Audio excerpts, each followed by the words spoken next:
Mimpi timnas Indonesia dilumat habis oleh Australia hingga hancur lebur. Assalamualaikum, selamat malam dan salam sejahtera untuk kita semua, supporter timnas Indonesia. Sore hari ini pertandingan yang tidak sesuai ekspektasi kita. Indonesia harus mengakui kekalahan telak melawan Australia dengan skor 5-1. 5 kali kebobolan ke gawang kita dan 1 gol hiburan dari Ole Romeni. Timnas Australia mengajarkan kita untuk tetap rendah hati dan menginjak bumi. Sempat dengan rasa percaya diri yang penuh, kita datang ke Australia dengan misi memenangkan pertandingan. Bahkan target 1 poin itu menjadi ekspektasi yang lebih. Bahkan kita mengira kita akan mampu memenangi pertandingan melawan Australia dengan mudah. Karena memang dikabarkan beberapa punggawa Australia sedang dilanda badai cedera. Hampir 5-6 pemain inti Australia cedera dan tidak bisa dimainkan. Tapi pertandingan tadi sore ditayangkan di Indonesia menunjukkan betapa luar biasanya Australia meskipun tidak memainkan seluruh pemainnya. Dan seolah-olah timnas Indonesia diajarkan cara bermain sepak bola yang efektif oleh Australia. Betul, berdasarkan statistik timnas Indonesia mampu menguasai bola bahkan sampai 60 dibanding 40 melawan Australia. Tapi kalau menyaksikan langsung permainannya, kita nilai sendirilah bagaimana permainan timnas kita sore hari tadi. Sangat tidak sesuai ekspektasi kita. Tapi sudah, apapun yang terjadi, nasi sudah menjadi bubur. 1 poin yang dituju hilang sama sekali. Bahkan kekalahan yang tidak kita harapkan sampai berakhir dengan skor 5-1 sudah tetap tercatat menjadi sejarah kita. Dan itu merupakan hal yang sudah harus kita lewati untuk menjadi cambuk ke depannya. Dari pertandingan tadi sore, beberapa hal yang coba kita amati atau kita simpulkan dari pertandingan tadi sore. Pertama, jelas timnas Indonesia sekarang merupakan timnas Indonesia yang mewah. Banyak pemain-pemain baru di setiap pertandingan pasti tambah pemain naturalisasi kita.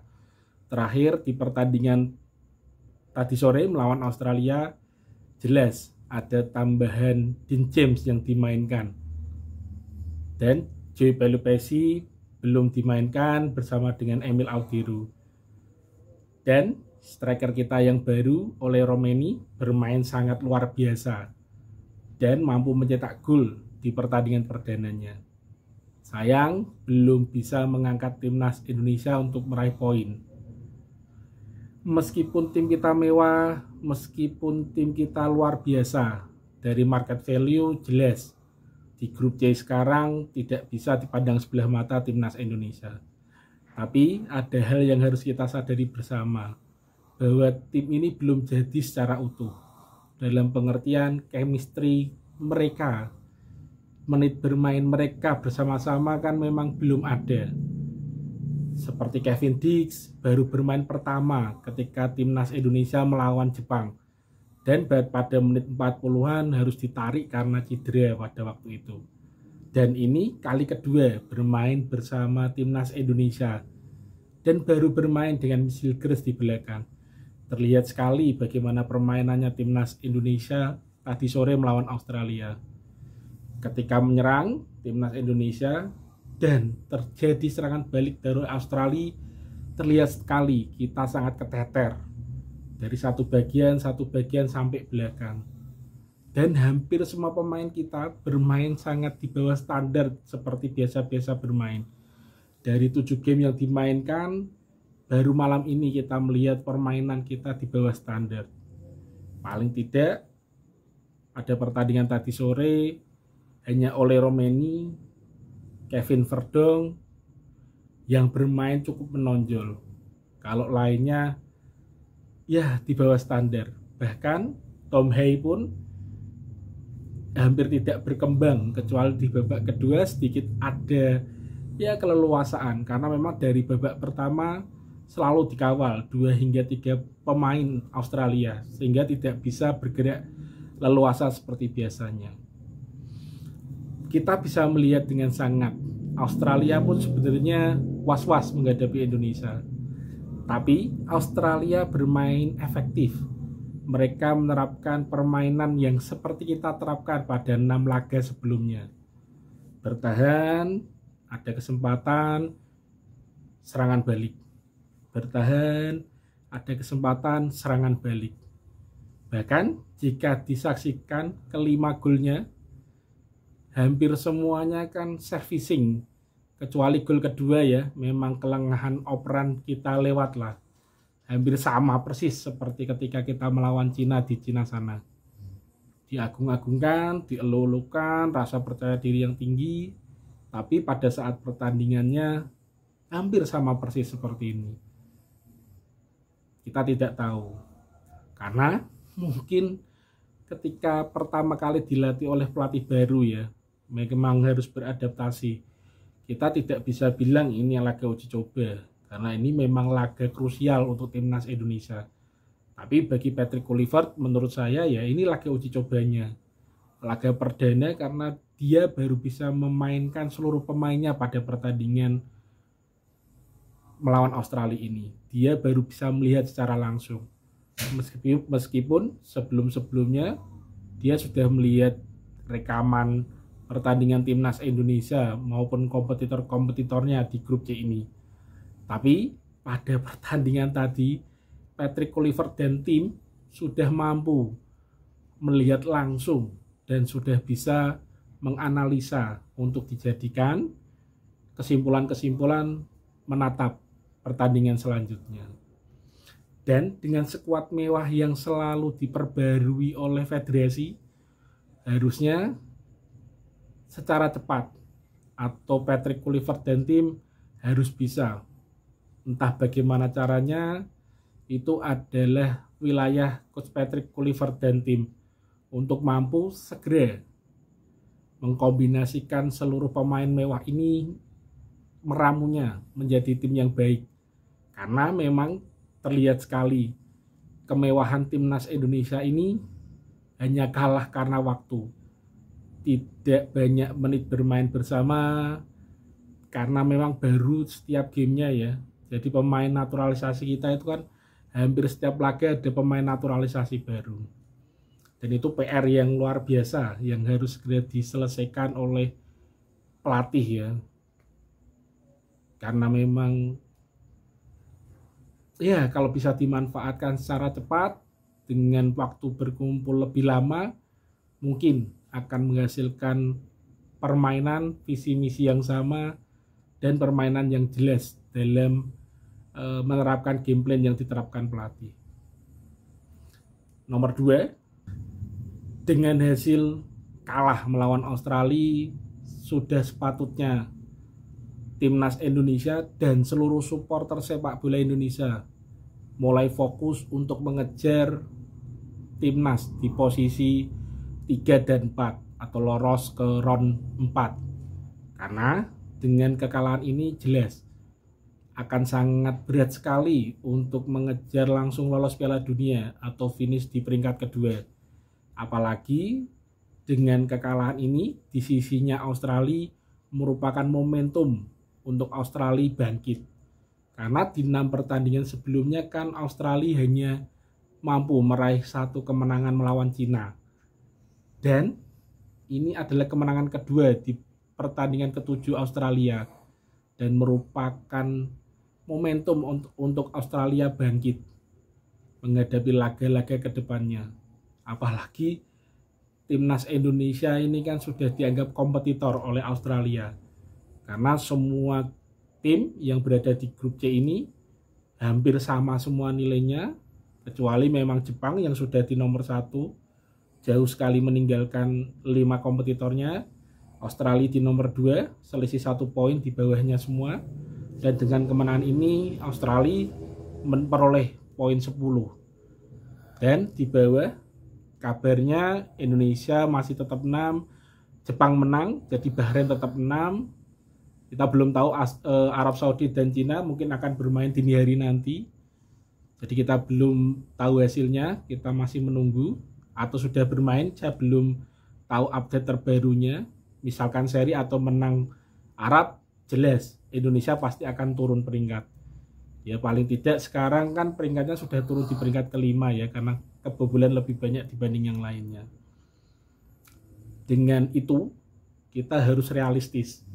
Kita harus bekerja keras untuk memastikan diri bisa lolos ke round selanjutnya dengan finish di peringkat 3 dan 4. Meskipun bola itu bundar, kita tidak tahu ke depannya, tapi memaksimalkan kemenangan di laga-laga selanjutnya merupakan hal yang wajib untuk timnas Indonesia agar bisa bersaing untuk memperoleh ya minimal peringkat 3 atau 4 untuk lolos ke round 4 selanjutnya di kualifikasi Piala Dunia ya untuk Oktober-November 2025 ini, kalau kita lolos di round 4 peringkat 3 dan 4. Untuk poin ketiga, jelas kita melihat tadi pertandingan antara Indonesia dan Australia adalah kepercayaan diri tim. Sangat baik sebenarnya rasa percaya diri dipupuk, dibina, karena dalam perjalanan menuju Australia, para punggawa kita optimis sekali. Bahkan supporter timnas Indonesia menyuarakan bahwa kita akan mampu menang dengan mudah. Apalagi kondisi timnas Australia sedang tidak baik saja karena banyak punggawanya yang tidak bisa dimainkan karena cedera. Tapi ternyata kepercayaan diri yang tinggi itu dibayar tuntas oleh Australia dengan kekalahan telak. Dan itu pelajaran yang berharga untuk Coach Patrick Kluivert untuk menjaga mental pemain timnya. Karena rasa percaya diri yang tinggi akan sangat berbahaya.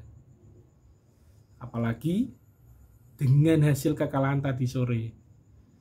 Ini akan menjadi hal yang sangat tidak baik untuk laga selanjutnya jika tidak segera ditangani dengan baik oleh tim kepelatihan. Dengan kekalahan ini jelas mental pemain akan sedikit terganggu. Meskipun banyak pemain kita yang abroad dan bermain di luar negeri ya. Tapi dengan kekalahan ini yang tidak diduga, tidak disangka, ora dinyono-nyono, karena memang datang dengan rasa percaya diri yang luar biasa. Tapi nyatanya malah mendapat skor yang sangat jauh sekali dari ekspektasi kita. Kalah dengan skor 5-1. Dan ini harus segera diobati, harus segera dimanage kepercayaan diri pemain. Bagaimana caranya? Tim kepelatihan yang lebih tahu. Para pemain yang memang didengarkan ketika bicara oleh teman-teman yang lainnya harus segera angkat bicara untuk menenangkan kepercayaan diri pemain-pemainnya. Karena jelas ini akan sangat berpengaruh jika bisa di-maintain, dan dalam pertandingan melawan Bahrain tanggal 25 nanti kita bisa meraih poin minimal seri, syukur-syukur menang sesuai target timnas Indonesia atau federasi, maka rasa percaya diri itu akan kembali lagi. Karena dalam 6 laga sebelumnya kita sudah tahu melawan Arab Saudi, melawan Australia, awal-awal seri-seri percaya dirinya tinggi. Hingga down ketika melawan Cina dan kembali bersemangat melawan Jepang, kalah lagi, dan semangat lagi ketika melawan Arab Saudi di kandang dengan kemenangan 2-0. Dan ini dengan kepercayaan tinggi lagi, hampir sama deja vu ketika melawan Cina. Diulang lagi, harapannya bisa segera bangkit lagi. Karena tanggal 25 jelas kita akan melawan Bahrain yang syarat emosional Dan rasa percaya diri ini harus di-maintain luar biasa. Kita harus datang dengan tetap menginjak bumi, tidak perlu dengan rasa percaya diri yang tinggi, cukup percaya diri saja. Dan kita harapkan timnas Indonesia mampu memperoleh poin ketika melawan Bahrain. Harapannya sih menang, tapi kalau seri ya kita akan berat, cuma tidak menutup kemungkinan untuk bisa lolos di round 3, di round 4 untuk finish di nomor 3 dan 4. Yang penting kita memperoleh poin ketika melawan Bahrain. Syukur-syukur menang, karena itu akan menjadi obat yang ampuh untuk mengembalikan rasa percaya diri pemain. Dan terakhir, poin 4, tidak perlu tergesa-gesa untuk menyuarakan out Patrick Kluivert. Ini laga perdana. Ya ibarat kata ini laga uji coba untuk Patrick Kluivert. Bahkan ketika melawan Bahrain dan Cina pun tidak sesuai ekspektasi kita nanti, ya biarkanlah Patrick Kluivert menyelesaikan hingga melawan Jepang. Kalau doa kita bersama kan timnas Indonesia tetap bisa lolos ke Piala Dunia 2026. Entah bagaimana caranya, langsung lolos di peringkat 2 maupun harus melewati round 4 nanti. Tapi yang pasti biarkanlah ini berjalan. Karena apa? Kalaupun diganti, sama saja kita harus mengulang seperti sore hari ini. Jadi biarkan saja sampai selesai. Kita cukup mendoakan dan menyemangati. Seperti biasa, kalau kalah ya jangan terlalu dihujat. Boleh kita kecewa, tapi kalau menang ya jangan berlebih. Sudah sepatutnya sebagai supporter kita mulai menjaga kewarasan, menahan ekspektasi dan sedikit membiarkan pemain untuk punya me time-nya. Karena sangat terlalu banyak melihat di acara televisi pemain kita ya terlalu banyak dikejar-kejar oleh supporter. Biarlah mereka menjalani perannya sebagai pemain dan peran kita sebagai supporter. Selain berteriak stadion, juga mendoakan dari rumah dan cuap-cuap lewat media sosial maupun jari di media sosial. Laga sudah selesai, kira-kira itu 4 poin dari saya mereview pertandingan tadi sore. Meskipun tidak sesuai ekspektasi, tapi ya tetap Garuda di dadaku. Bagaimana komen teman-teman semua? Kita tunggu lagi perkembangan Coach Patrick Kluivert dalam membawa tim ini ke pentas Piala Dunia menghadapi Bahrain 5 hari ke depan. Salam waras, salam happy, dan terus berkarya. Ciao.